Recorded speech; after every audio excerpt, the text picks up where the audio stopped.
आप देख रहे हैं अल्फा डिफेंस हिंदी में आपका स्वागत है।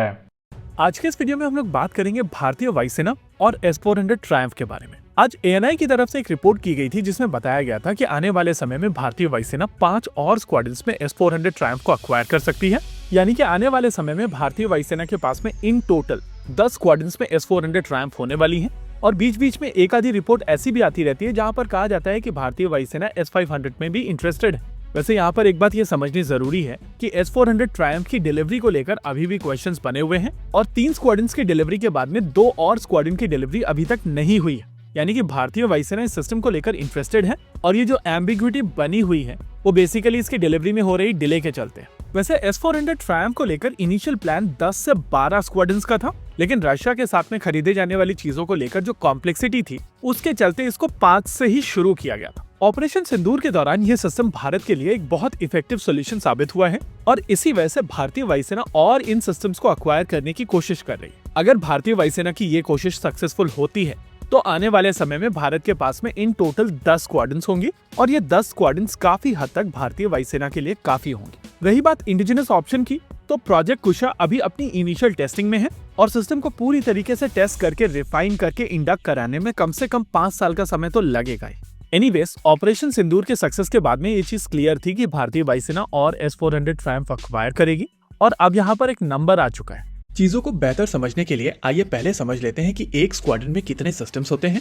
S-400 ट्रायम्फ में जो सबसे इंपॉर्टेंट रेडार सिस्टम है वो 91N6E big bird surveillance radar है। इस रेडार की मदद से सबसे पहले टारगेट को डिटेक्ट किया जाता है, फिर उसको आइडेंटिफाई करके ये इन्फॉर्मेशन एंगेजमेंट रेडार्स को भेज दी जाती है। एक S-400 ट्रायम्फ सिस्टम में 92N6E ग्रेवस्टोन एंगेजमेंट रेडार का प्रयोग किया जाता है और एक टिपिकल बैटरी में 2 ऐसे रेडार होते हैं, लेकिन अगर स्क्वाड्रन की बात की जाए तो एक स्क्वाड्रन में 4 ऐसे रेडार्स का प्रयोग किया जाता है। इस सिस्टम में यूज होने वाला हर एक एंगेजमेंट रेडार 4 लॉन्चर्स को कंट्रोल करने की क्षमता रखता है और इन थ्योरी 8 लॉन्चर्स एक फ्लाइट बनाते हैं और 16 लॉन्चर एक पूरी स्क्वाड्रन होता है। इसके अलावा इस सिस्टम में कुछ ऑप्शनल यूनिट्स भी होती हैं जिनको हर एक स्क्वाड्रन में यूज नहीं किया जाता है, लेकिन जरूरत पड़ने पर इनका प्रयोग भी किया जाता है। 96L6E चीज बोर्ड रेडार एक ऐसा ही सिस्टम है। ये रेडार बेसिकली एक एक्विजिशन रेडार है, लेकिन क्योंकि ग्रेवस्टोन रेडार एंगेजमेंट के साथ साथ एक्विजिशन करने में भी सक्षम होता है, इस वजह से हर जगह पर चीज बोर्ड रेडार की आवश्यकता नहीं होती है। लेकिन जब एयर स्पेस बहुत ज्यादा डेंस होता है और वहाँ पर बहुत सारे टारगेट्स होते हैं, तब चीज बोर्ड रेडार की आवश्यकता पड़ती है।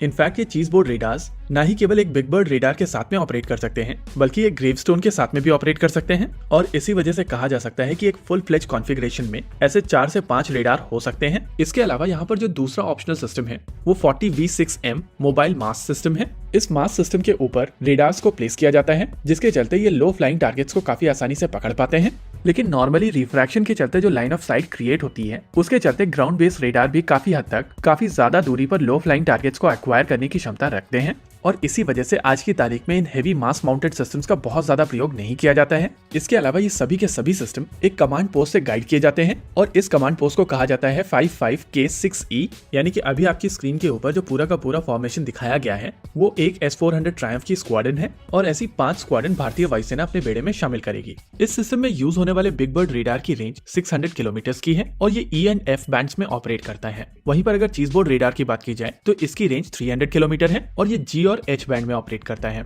इसके अलावा ग्रेवस्टोन रेडार I और J बैंड में ऑपरेट करता है और इसकी रेंज 400 किलोमीटर की है। यानी कि डिटेक्शन, आइडेंटिफिकेशन और एंगेजमेंट सेगमेंट में ये काफी ज्यादा कॉम्प्रिहेंसिव रेडार सिस्टम्स हैं। लेकिन जो असली पंच निकल कर आता है वो इसमें यूज होने वाली मिसाइल सिस्टम से आता है। इसमें 4 अलग अलग तरीके की मिसाइल सिस्टम्स यूज की जाती हैं जो 40 किलोमीटर से लेकर 400 किलोमीटर तक अपने टारगेट को मारने में सक्षम है।